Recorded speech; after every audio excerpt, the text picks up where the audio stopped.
துவார பாலகன். அத்தியாயம் 13. அர்ஜுனன் தபஸ். சதா வேகத்துடன் வீசும் அரபிக்கடலின் காற்றும் அதற்கு சற்றும் குறையாத வேகத்துடன் வீசும் சஹ்யாத்ரி மலைத்தொடரின் மலை காற்றும் சேர்ந்து அந்த பகுதியில் வினோதமான இயற்கை சூழலை சிருஷ்டித்திருந்தது. மலைத்தொடர் முழுக்க அடர்த்தியான கானகத்தையும் வளர்த்து காற்றைப் போலவே அதீதமாக பொழியும் மழை காலத்தையும் சிருஷ்டித்திருந்தது. அந்த இயற்கை சூழலுக்கு நன்கு பழகிவிட்ட கானகத்து பழங்குடியினரும் கானகத்தில் கிடைக்கும் பொருட்களை கொண்டே வாழ பழகிவிட்டிருந்தனர். உண்டு பிழைத்திருப்பது மட்டுமே அன்றி சில கலைகளையும் கற்று பழகி ரசிப்பதும் தான் வாழ்க்கை என்பதை நன்கு உணர்ந்திருந்த கானகத்து கோரக்கர்களும் மற்ற இனத்தவர்களும் தென் எல்லையான கேரளத்தின் பாரம்பரியமான பூரக்களி நாட்டியத்தையும் கர்நாடகத்தின் காந்தார கலையையும் சேர்த்து நாட்டியமாடுவதும் சுற்றிலும் உள்ள பல மலை கிராமங்களிலிருந்து மக்கள் வந்து கூட்டமாக அமர்ந்து புராண இதிகாச கதைகளை ரசிப்பதும் பழக்கமாக இருந்தது. 2 மரங்களை இணைத்து கட்டப்பட்டிருந்த வண்ண சீலைக்கு முன்னால் ஒரு பாறையின் மீது அமர்ந்து அர்ஜுனன் கடுமையான தவத்தில் இருந்தான். பல நாட்களாக உணவும் உறக்கமும் இன்றி கானகத்தில் அலைந்ததாலோ என்னவோ அந்த மகாவீரன் பார்வைக்கு மெலிந்தே தெரிந்தான். முகமெங்கும் மீசை தாடியும் புதர்களாக வளர்ந்து கிடக்க தலைமுடி அந்த கானகத்து கோரைகளாகவே சிலிர்த்து கிடந்தது. அந்த கோரையில் கூடு கட்ட முடியுமா என தூக்கணாங்குருவியொன்று உயரத்திலிருந்து ஜிவ்வென்று இறங்கி உற்று நோக்கிவிட்டு பதறியபடி பறந்து சென்றது. நானொலி எழுப்பிய எதிரிகளை அதிர்வும் பதறவும் வைத்த காண்டீபம் அருகில் தரையில் கிடக்க 2 கோரக இனத்து சிறுவர்கள் அதை இழுக்க முடியாமல் இழுத்து செல்ல முயன்று கொண்டிருந்தார்கள். அர்ஜுனன் எதிரே கூட்டமாக அமர்ந்து ரசித்து கொண்டிருந்த கோரக இனத்து மக்களும் மற்ற காட்டுவாசிகளும் அவனது தவம் எப்போது கலையும் என்று எதிர்பார்த்து குரல் எழுப்பியபடி காத்திருந்தனர். சற்று நேரம் மோன தவத்தில் மூழ்கி கிடந்த அர்ஜுனன் திடீரென்று நினைவு பெற்றவனாக குரல் எழுப்பினான். சந்திரனும் தன் புனலும் சந்தித்தான் கான் தாழ் சடையான் கான். அவனது பலத்த குரல் சட்டென்று நின்று திருதிருவென்று விழிக்கத் தொடங்கினான். அவனது உதடுகள் கான் கான் என்று முணுமுணுத்து கொண்டிருந்தன. சம்பந்த தேவாரத்தின் அடுத்த வரி அர்ஜுனனுக்கு மறந்து போயிருக்க வேண்டும். எதிரே கூட்டமாக அமர்ந்திருந்த கோரகர்களை நோக்கியவன் கரங்களை கூப்பினான். ஆண்களும் பெண்களும் முதியவர்களும் சிறுவர் சிறுமியர்களுமாக எதிரே இருந்த கூட்டம் பெரிதாக குரல் எழுப்பியது. கூட்டத்தில் இருந்த முதியவர்கள் சிலர் சார்ந்தாருக்கு அமுதானான் கான் என்றார்கள். மற்றவர்கள் இட்ட கூக்குரல்களில் அர்ஜுனன் ஒன்றும் புரியாமல் விழிக்க திரைச்சீலைக்கு பின்னால் இருந்து விஜயச்சந்திரனின் குரல் ஒலித்தது. சார்ந்தாருக்கு அமுதானான் கான், அந்தரத்தில் அசுரர்புறம் 3 கான். லீவான் லீவான் 2 வரிகள் பாடு, நான் வந்து விடுகிறேன். அர்ஜுன லீவான் அடுத்த வரியை பலமாக குரல் கொடுத்து பாட முயன்றான். சுற்றிலும் கானகத்தில் இருந்த சிறுத்தைகளும் நரிகளும் கதறிக்கொண்டே திசைக்கு ஒன்றாக சிதறி ஓடின. மர உச்சிகளில் அமர்ந்திருந்த பறவை இனங்கள் பரிதாபமாக குரல் கொடுத்து திசை தெரியாமல் பறந்தன. அந்த குரல் கானகத்துக்கு வடக்கே இருந்த திருக்கோகர்ணத்து பெருமானுக்கே பொறுக்க முடியாமல் இருந்திருக்க வேண்டும். சீலையை தள்ளி கொண்டு முன்னால் வந்தார் பரமசிவன். அர்ஜுனா அர்ஜுனா நிறுத்து, என்ன வரம் வேண்டும் கேள். நீ கேட்பதற்கு மேல் 2-3 வரங்கள் வேண்டுமானாலும் தந்து விடுகிறேன். ஆனால் பாடுவதை சற்று நிறுத்து என்றார் சர்வீஸ்வரன். பாறை மீதிருந்து ஒரே துள்ளலில் ஆள் உயரத்துக்கு குதித்து எழுந்தான் லீவான். ஒட்டப்பட்டிருந்த அவனது பெரிய மீசை பாதி தொங்கியது. சிவபெருமானே தமது திருக்கரத்தால் அவன் மீசையை சரியாக ஒட்ட வைத்தார். அர்ஜுனன் பாசுபதத்தை பெற்றுக்கொண்ட பின்பு ஒரு வழியாக நாட்டியம் முடிந்தது. மக்கள் பலமாக நகைத்து பேசியபடியே கானகத்தினூடே கரைந்து போனார்கள். திரை சீலையை அகற்றிய பிறகு சிறு குடில் ஒன்று தெரிந்தது. வாயிலில் அமர்ந்து நகைத்து கொண்டிருந்த பூங்கோதை லீவானை கண்டதும் இன்னும் பலமாக நகைத்தாள். நகைப்பினூடே, லீவான், இப்படி கூத்துக்களை பயில்வது வேண்டாம். நீ அத்துணை எளிதல்ல. வேண்டாம் என்கிறேனே, நீ கேட்க மாட்டாயா என்றாள். அப்படியெல்லாம் ஒன்றுமில்லை பூங்கோதை. முயன்றால் முடியாதது என்று ஒன்று இருக்கிறதா என்ன? பார், இன்னும் சில தினங்கள் விடாமல் பயிற்சி செய்தால் நானே அழகாக பாடி நடித்து விடுவேன். பாடல்களை கற்றுக்கொள்ள ஒரு நல்ல குரு கிடைத்தால் போதும். லீவானின் பதில் உஷ்ணமாகவே வந்தது. சரி சரி போதும், நாம் மங்களாபுரியை நெருங்கிவிட்டோம். அடுத்து என்ன செய்ய வேண்டும் என்பதை பற்றி பேசலாம் வாருங்கள் என்ற விஜயச்சந்திரன் குடிலின் உள்ளே நடந்து தரையில் விரிக்கப்பட்டிருந்த கோரைப்பாயில் அமர்ந்து கொண்டான். இனி என்ன? மங்களாபுரியின் நிலை தற்போது எப்படி இருக்கிறது என்பதை யாரேனும் சென்று கண்டு வர வேண்டும். நானே செல்கிறேனே என்றான் லீவான். சற்று பொறுங்கள், அமைதியாக இருங்கள். புறவிகளின் குளம்புலி கேட்கிறதே, கவனித்து பாருங்கள். விஜயச்சந்திரனின் குரல் ஒலித்தது. சற்று நேரம் அனைவருமே அமைதியானார்கள். உண்மையிலேயே புறவிகள் பல விரைந்து வரும் ஒலி கேட்டது. குடிலின் வாயிலில் வந்து நிற்கும் ஒலியும் யாரோ ஒருவன் குரல் கொடுப்பதும் கேட்டன. குடிலிலிருந்து வெளியே வந்தவர்கள் எதிரே புறவியிலிருந்து இறங்கினான் காடவ மல்லப்பா. உடன் சோழ நாட்டு உபத்தலைவன் இளைய மாறனும் காடவ மல்லப்பனின் ஆட்கள் பலரும் இறங்கினார்கள். அந்த மலை கானகத்து கோரக இனத்தலைவன் காடவ மல்லப்பாவின் தோரணையே மாறியிருந்தது. வழியெங்கும் மாறன் செய்த உபதேசங்களும் அளித்த பயிற்சிகளும் அவன் மனதில் இருந்த அச்சத்தை அறவே நீக்கியிருந்தது. இளைய மாறன் நேராக சென்று விஜயச்சந்திரனை வணங்கினான். சந்திரா, நலமாக இருக்கிறாயா? நம் சீனத்து நண்பர் லீவான் கூத்துக்கலையை பயில்வதாக கேள்விப்பட்டேன் என்றபடி லீவானின் பக்கம் திரும்பினான். பயின்று விட்டேன். நீ செழியனின் உபதலைவன் மாறன் தானே? நலமா? உனக்கு தேவார பாடல்கள் தெரியுமா என்று கேட்டான் லீவான். உள்ளிருந்து வந்த பூங்கோதியை கண்ட இளைய மாறன் கரங்களை குவித்து வணங்கினான். படைத்தலைவர் செழியனின் சகோதரிக்கு வணக்கம். நமது நண்பர் இந்த மண்ணின் கூத்துக்கலையை பயின்று விட்டதாக கூறுகிறார். வரும் வழியெங்கும் மலை கிராமங்களில் இவரை பற்றிய பேச்சாகவே இருக்கிறது. அத்தனை விரைவில் பயின்று ஆட துவங்கியும் விட்டாரா? பூங்கோதை நகைத்தபடியே, ஆம் இளையமாறா, பயின்று கொண்டே இருக்கிறார். நாட்டியம் நன்றாக வருகிறது. ஆனால் பாடல் வரிகள்தான் அவ்வப்போது மறந்து போகின்றன என்றாள். சரி, வாருங்கள், உள்ளே சென்று அமர்ந்து பேசலாம் என்ற விஜயச்சந்திரனை தொடர்ந்து அனைவரும் உள்ளே நுழைந்து கோரை பாயில் அமர மல்லப்பாவின் வீரர்கள் சிலர் வெளியே காவலுக்கு நின்றனர். தற்போது மங்களாபுரியின் நிலையை அறிந்து வர வேண்டும். அதற்கு யாரை அனுப்பலாம் என்று பேசிக்கொண்டிருந்தோம் என்றால் பூங்கோதை. அவசியமில்லை பூங்கோதை. மல்லப்பாவின் வீரர்கள் சிலரையும் ஏற்கனவே அங்கு பணிபுரிந்து கொண்டிருந்த பெண்கள் சிலரையும் அனுப்பி ஆயிற்று. இன்று மாலைக்குள் அவர்கள் வந்து விடுவார்கள் என்றான் இளைய மாறன். அதே நேரம் அந்த சிறிய அரண்மனையின் உப்பரிகையில் அமர்ந்திருந்த விக்ரம பாண்டுவின் விழிகள் சாளரத்தின் வழியே தெரிந்த நீலக்கடலை வெறித்தபடியே இருந்தன. கடலின் அலைகள் எழுந்து ஓயாமல் கரையை தாக்குவது போல அவன் மனதை நினைவு அலைகள் தாக்கிக் கொண்டே இருந்தன. இத்தனைக்கும் அந்த பெரும் அறையில் சாளரத்தை ஒட்டி போடப்பட்டிருந்த கட்டிலும் பஞ்சனையும் அவன் கேள்விப்பட்டிருந்த ஹம்ச தூளிகா எனும் அன்னத்தின் சிறகுகளை கொண்டு செய்ததைப் போல மென்மையாகவே இருந்தன. அறுசுவை உணவும் உயர்ந்த மது வகைகளும் அதை பரிமாற தயாராக காத்திருந்த பணிப்பெண்களும் அழைத்த குரலுக்கு ஓடி வந்து வணங்கிய வீரர்களும் சுகபோகங்களை அனுபவிப்பதற்காகவே படைக்கப்பட்டவை என தோன்றினாலும் ஈழத்து இளவலின் மனதில் மகிழ்ச்சி ஏதும் இருப்பதாக தெரியவில்லை. இருப்பதை இல்லாததாகவும் இல்லாததை இருப்பதாகவும் காட்டுவதே மாயை. அப்படி ஒரு மாயையில் சிக்கி தவித்து கொண்டிருந்தது அவன் மனம். அரண்மனையும் அதன் சுகபோகங்களும் பார்வைக்கு மகிழ்ச்சியான வாழ்வை அளிப்பதாக தெரிந்தாலும் அவன் மனம் வேறு ஏதோ நினைவுகளில் சிக்கி அமைதி இழந்து தவித்து கொண்டிருந்தது. ஈழத்து இளவலின் மனம் மகிழ்வுடன் இருப்பதாக தெரியவில்லையே. நானும் வந்த 2 தினங்களாக கவனித்து கொண்டேதான் இருக்கிறேன். இங்கு அரண்மனையில் ஏதேனும் குறையாக இருக்கிறதா? கூறுங்கள். எதிரே அமர்ந்து கேள்வியை எழுப்பிய சாளுக்கிய விஜயாதித்தனின் குரலில் பரிவு தெரிந்தது. விக்ரம பாண்டுவின் விழிகள் விஜயாதித்தனை ஏறெடுத்தன. எல்லையற்ற சோகம் அவன் விழிகளில் அப்பி கிடந்தது. சாளுக்கிய இளவலுக்கு என் நிலை வேடிக்கையாக தெரிகிறது போல் இருக்கிறது. விக்ரம பாண்டுவின் பதிலும் கேள்வியாகவே வந்தது. அப்படி ஒன்றும் இல்லை. உங்கள் முகத்தில் மகிழ்ச்சியின் சுவடுகளே தெரியவில்லையே என்று கேட்டேன். மகிழ்ச்சியா? எனக்கா?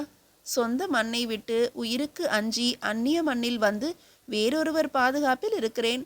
தந்தையார் நோய்வாய்ப்பட்ட செய்தியை அறிந்த பின்னும் உடனே சென்று என் கடமைகளை செய்யவோ என் மக்களை காணவோ வழியின்றி தொலைதூரத்தில் அடைபட்டு கிடக்கிறேன். எப்படி என்னிடம் மகிழ்ச்சி இருக்கும் என்று எதிர்பார்க்கிறீர்கள்?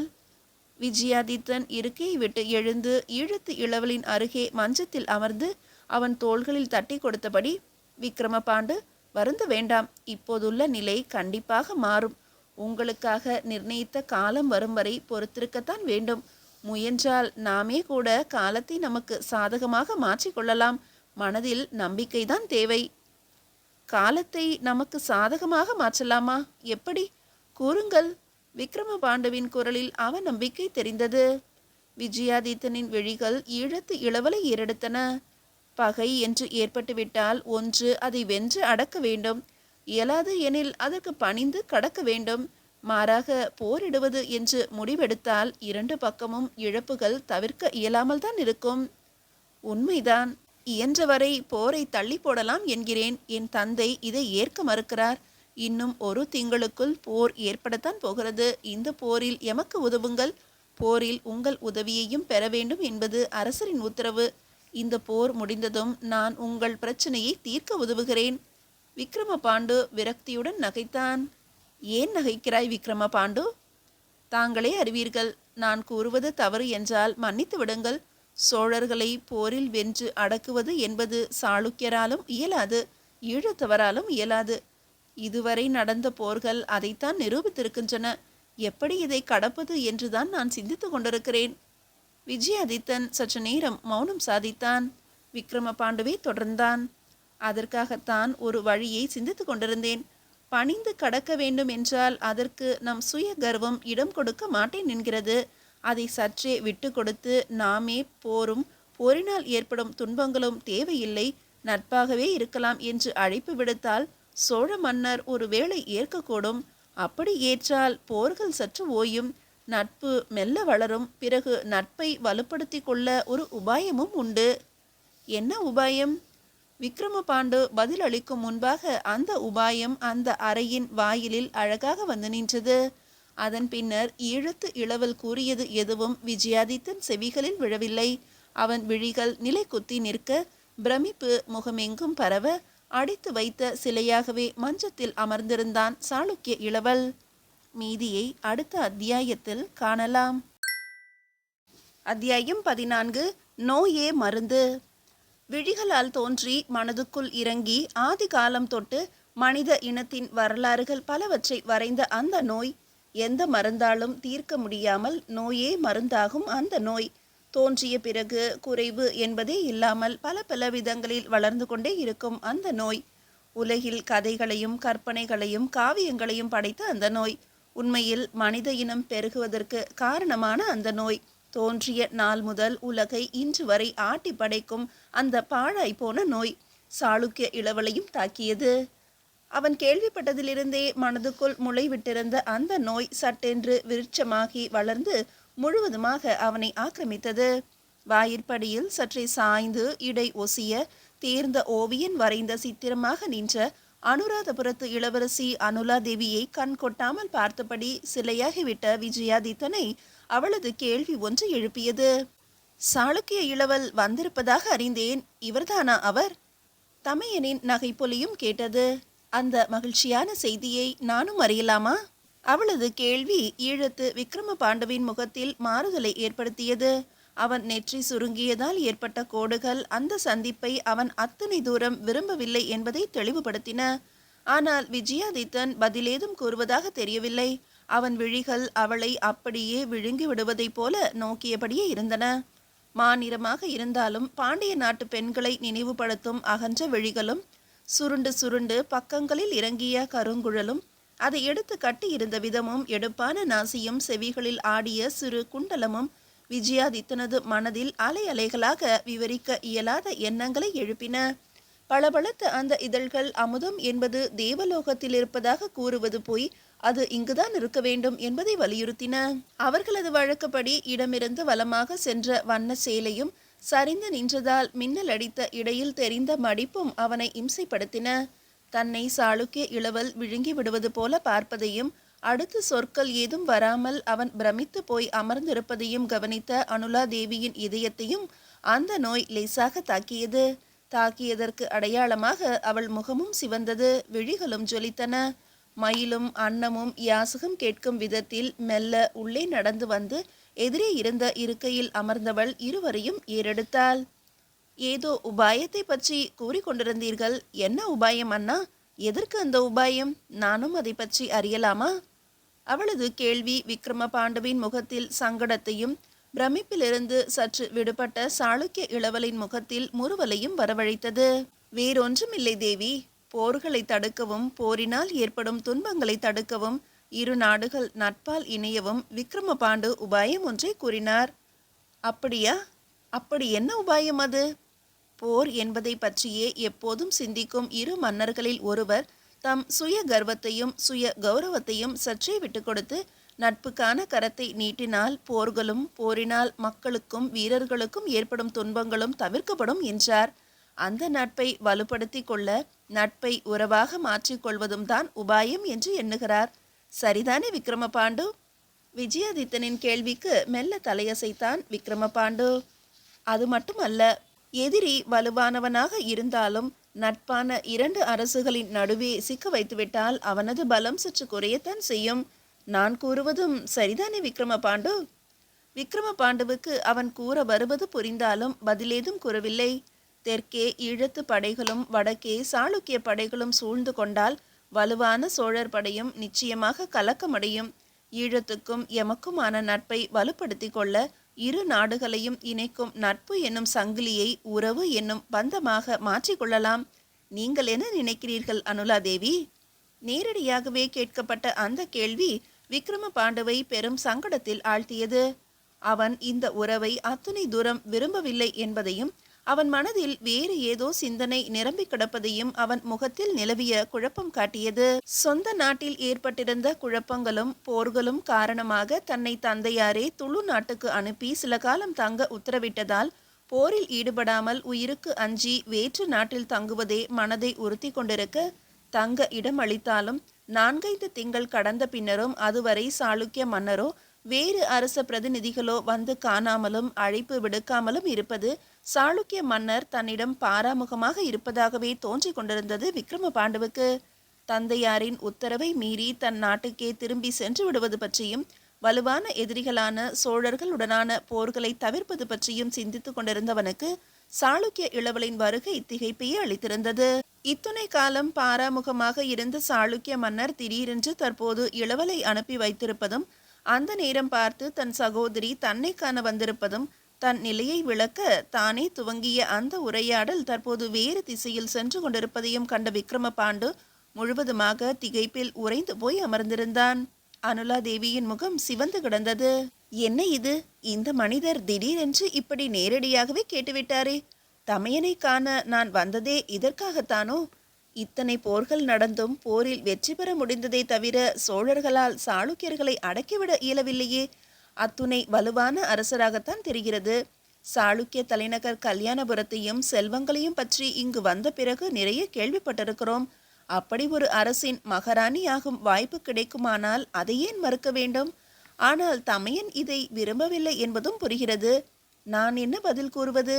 அவளது மனதில் அலைகள் மாறி மாறி வந்து தாக்க துவங்கின. அவளது சிந்தனை சற்று நின்றது. அவள் விழிகள் விஜயாதித்தனை ஏறெடுத்து நோக்கிவிட்டு விக்ரம பாண்டுவை நோக்கி திரும்பின.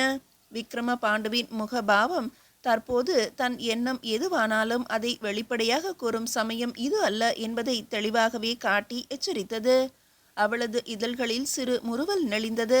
சாளுக்கிய இளவலுக்கு நான் கூற ஏதுமில்லை. தங்கள் மன்னரிடம் தஞ்சம் கோரித்தான் தமையன் இங்கு வந்தார். அதை அளித்ததற்கு மிக்க நன்றி. நட்பு பற்றியும் உறவு என்பதை பற்றியும் முடிவெடுக்க ஈழத்தில் பெண்களுக்கு அதிகாரம் ஏதும் இல்லை இளவரசி. என் தமையன் இருக்கிறார். மேலும் என் பெற்றோர்கள் ஈழத்தில் இருக்கிறார்கள். ஈழத்தில் இதுவரை நிலவிய சூழல் சற்று குழப்பமாக இருந்தாலும் தற்போது தெளிவடைய தொடங்கி இருக்கிறது. அதை பற்றி கூறி தமையனை நாடு திரும்பலாம் என்ற மன்னரது உத்தரவை கூறத்தான் நான் இங்கு வந்தேன். விஜயாதித்தனுக்கு அவளது பதில் சற்று அதிர்ச்சியே அளித்திருக்க வேண்டும். விக்ரம பாண்டுவிடம் இருந்தும் உடனே பதிலேதும் வரவில்லை. ஒரு முறை இருவரையும் நோக்கியவன், விக்ரம பாண்டு, நீங்கள் கூற வந்ததை முழுமையாக கேளாமல் நான் தவறாக புரிந்து கொண்டேன் என்றே எண்ணுகிறேன். இப்போது உங்கள் மௌனம் என்னை சங்கடத்தில் ஆழ்த்துகிறது. தாங்கள் உடனே பதில் கூற வேண்டியதில்லை. நன்றாக சிந்தித்து பாருங்கள். எமது சாளுக்கிய அரசு சோழர்களுக்கு எந்த விதத்திலும் தாழ்ந்ததில்லை. சாளுக்கிய மன்னருக்கு 4 புதல்வர்கள் இருந்தாலும் நானே மூத்தவன். அடுத்து அரியணை ஏறும் உரிமை எனக்கு இருக்கிறது. நான் அரியணை ஏறும் பொழுது உங்கள் சகோதரி என் பட்டத்தரசியாக அமரும் பாக்கியமும் இருக்கிறது. நமது அரசுகளுக்கு இடையே சிக்கும் சோழர்களால் இனி தொல்லைகளும் குறையும். விக்ரம பாண்டு நிமிர்ந்தான். அவன் விழிகள் சலனமின்றி சாளுக்கிய இளவலை ஏறெடுத்தன. இளவரசே, நாங்கள் நன்றி மறப்பவர்கள் அல்ல. ஆனாலும் சில காலம் தஞ்சம் என்று வந்து உங்கள் நாட்டில் இருந்துவிட்டு செல்வது வேறு. நிரந்தரமாக உறவு ஒன்றை ஏற்படுத்தி கொண்டு அதை தொடருவது என்பது வேறு. எனக்கு சிந்திக்க சிறிது அவகாசம் தாருங்கள். அது மட்டுமல்ல, ஈழத்தில் இருக்கும் எனது தந்தையிடமும் இது பற்றி விவாதிக்க வேண்டும். அனுலாதேவி என்னுடன் பிறந்தவள் அல்ல. அவளது பெற்றோர் எனது சிறிய தந்தையார். அவர்களின் விருப்பமும் கேட்கப்பட வேண்டும். எனவே சற்று அவகாசம் கொடுங்கள். விஜயாதித்தனது முகத்தில் இருந்த முறுவல் இன்னும் விரிந்தது. தாராளமாக அவகாசம் எடுத்துக்கொள்ளுங்கள். அது ஒருபுறம் இருக்கட்டும். தற்போது இன்னும் ஒரு திங்களில் சோழர்களுடனான போர் தொடங்கி ஒரு முடிவுக்கு வந்துவிடும். எமது மன்னரின் உத்தரவுப்படி அதற்கான ஏற்பாடுகளை செய்யவே நான் இங்கு வந்தேன். உங்களது ஏற்பாடுகளில் நான் என்ன செய்ய வேண்டும்? தற்போது 2 கலன்கள் நிறைய ஈழத்து வீரர்கள் வந்திருக்கிறார்கள் அல்லவா? இன்னும் 2 கலன்களை அனுப்பி வைக்குமாறு உமது தந்தையாருக்கு செய்தி அனுப்புங்கள். இங்கிருந்து சில காத தூரத்தில் எமது கல்பரப்பி கோட்டையும் சிறு அரண்மனையும் இருக்கிறது. தாங்களும் உமது வீரர்களும் அங்கு வந்து தங்கலாம். போர் தொடங்கிய பின்னர் சாளுக்கிய மன்னரிடமிருந்து செய்தி வரும். நீங்கள் உடனே சோழர்களின் படைகளை பக்கவாட்டிலோ பின்புறத்திலிருந்தோ தாக்க தொடங்கலாம். என்ன கூறுகிறீர்கள்? போர் தொடங்கிய பின்னர் நான் நேருக்கு நேர் நின்று போரிடாமல் பின்னால் இருந்து தாக்க வேண்டுமா? எம்மை என்னவென்று நினைத்து கொண்டிருக்கிறீர்கள் இளவரசி? முதுகில் குத்துவது துரோகிகளும் கோழைகளும் செய்யும் செயல். என்னை இப்படியா போரில் கலந்து கொள்ள அழைக்கிறீர்கள்? விஜயாதித்தன் அப்படியே நின்றான். அவன் விழிகள் விக்ரம பாண்டுவை ஏறெடுத்தன. விக்ரம பாண்டு, ஈழத்து போர்களில் இப்படி ஏதும் நடந்ததே இல்லையா? சோழர்களின் சின்னமான வேங்கை பதுங்கித்தான் பாயும். வில் வளைந்த பின்னர்தான் அம்புகளை எய்யும். எதிரி அசந்திருக்கும் போது தாக்குவதும், இரவு நேரத்தில் திடீர் தாக்குதல்கள் நடத்துவதும், வீரர்கள் அருந்தும் நீர்நிலைகளில் விஷம் கலப்பதும், உறங்கும் நேரத்தில் தீ மூட்டி விடுவதும் புராண காலங்களில் இருந்தே பகைவர்களை அழிக்கும் முறைகளாக நடந்து கொண்டுதான் இருக்கின்றன. போர் துவங்கிய பின்னர் கல்பரப்பி கோட்டையிலிருந்து புறப்பட்டு சோழர் படைகளை தாக்குவது அவர்கள் கவனத்தை சிதறச் செய்யும். அவர்கள் படை பிரிவுகளில் ஒன்று பின்புறமாக திரும்பிவிடும். இப்படி தாக்குவதும் ஒரு போர் முறைதானே. இதில் என்ன குறைவு இருக்கிறது? விக்ரம பாண்டு பதிலேதும் கூறவில்லை. அவன் விழிகள் அனுலா தேவியை உற்று கவனித்தன. அவள் முகத்தில் ஏற்பட்ட மாறுதல்களை கூர்ந்து கவனித்தான் விக்ரம பாண்டு. தானும் ஏதேனும் பதில் கூற வேண்டும் என்று தமையன் எதிர்பார்ப்பது புரிந்தது அனுலாதேவிக்கு. ஆனால் அவளால் பதிலேதும் கூற இயலவில்லை. அவளது அகன்ற விழிகள் விஜயாதித்தனை பரிதாபமாக ஏறெடுத்தன. எங்கோ ஈழத்து அனுராதபுரத்தில் பிறந்து தாய், தந்தை, சகோதர சகோதரிகள், உறவினர்கள் என்று ஒரு கூட்டுக்குள்ளேயே வளர்ந்த அனுலாதேவிக்கு சகோதரனை காண வந்த இடத்தில் சாளுக்கிய இளவல் விடுத்த அழைப்பால் அவனால் கிடைக்கக்கூடிய புதிய வாழ்வும் அரச போகமும் பட்டத்து அரசி என்ற புது பதவியும் ஒரு ஆவலையும் அவன் மீது ஒரு ஈடுபாட்டையும் ஏற்படுத்தவே செய்தன. அரண்மனைக்குள் சுற்றி சுற்றி வலம் வந்தவள் ஆங்காங்கே சாளரத்து அருகேயும் உப்பரிகையிலும் மேல் தளத்திலும் சில கணங்கள் அசைவற்று நின்றாள். தூரத்தே விரிந்து கிடந்த கடலின் அலைகள் அவள் மனதில் அலைகளைப் போல உயர்ந்து எழுந்து தாக்கின. வீசிய கடற்காற்று அவளது சுருண்ட குழல்களையும் ஆடைகளையும் மட்டுமின்றி அவள் மனதையும் அசைத்து கட்டுக்கடங்காமல் அலைய வைத்தது. சாளுக்கிய இளவலின் ஆவல் பொங்கும் விழிகள் அவர் மனதை தெளிவாக கூறுகின்றன. தமையன் இதை விரும்பவில்லை என்பதும் புரிகிறது. ஆனால் தமையன் ஏன் இதை ஏற்க மறுக்கிறார்? எளிதில் சென்று காண முடியாத தொலைதூரத்தில் சகோதரியின் வாழ்வு அமைந்துவிடும் என்பதாலா? கண் பார்வைக்கு மறைந்த உறவு மனதில் இருந்தும் மறைந்து போன உறவாக ஆகிவிடும் என்பார்களே, அப்படி நேர்ந்துவிடக் கூடாது என்று நினைக்கிறாரா? இல்லை இல்லை, வேறு ஏதோ தகுந்த காரணம் இருக்க வேண்டும். நேரடியாக தமையனிடம் கேட்டுவிடலாமா? ஆனால் அவர் அத்தனை எளிதில் மனம் திறப்பவர் இல்லையே. 2 தினங்கள் கடந்த பின்னும் அனுலா தேவியின் மனக்குழப்பத்துக்கு விடை கிடைப்பதாக இல்லை. அரண்மனைக்குள் வளைய வந்தவள் சாளுக்கிய இளவலை பலமுறை சந்தித்தாள். அவனும் நெருங்கி வந்து அவள் கரங்களை பற்றியபடி அன்பும் ஆறுதலுமாக பேச முயன்றான். ஆனால் முறுவல் ஒன்றையே அவனுக்கு செய்தியாக கூற முடிந்தது அனுலா தேவியால். அவளது நீள்வட்ட முகம் நிமிர்ந்து அவனை நோக்க, சுருண்டு சுருண்டு பக்கங்களில் சரிந்த கூந்தல் மனதை சுருட்ட, அகன்ற கண்கள் இன்னும் விரிந்து அப்போதே பூத்த நீலோத்பல மலர்களாக அவனை நோக்கி விழிக்க, இடப்பக்கம் மிக லேசாக சுழித்த இதழ்கள் விரிந்து முத்துச்சரத்தை லேசாக காட்ட, வலப்புறத்து கன்னத்தில் விழுந்த குழி அவனை உள்ளே தள்ளி மூழ்கடிக்க, விஜயாதித்தனின் உயிரை கொத்தாக பறித்து சென்றே விட்டது அந்த முகம். அந்த ஒரு முறுவலுக்கு மொத்த துளு நாட்டையும் எழுதி கொடுத்து விடலாம் என்றே தீர்மானித்தான் சாளுக்கிய இளவல். ஈழத்து இளவல் விக்ரம பாண்டுவின் நிலை வேறாக இருந்தது. அரண்மனையின் மேல் தளத்துக்கு அடிக்கடி சென்றவன் தூரத்து கானகத்தை உற்று நோக்கியபடி வெகுநேரம் நின்றிருந்தான். இரண்டொரு ஈழத்து வீரர்களை அடிக்கடி அழைத்து ஏதோ விசாரித்தும் கொண்டிருந்தான். அவன் யாரையோ எதிர்பார்த்து காத்திருப்பதாக தெரிந்தது. மீதியை அடுத்த அத்தியாயத்தில் காணலாம்.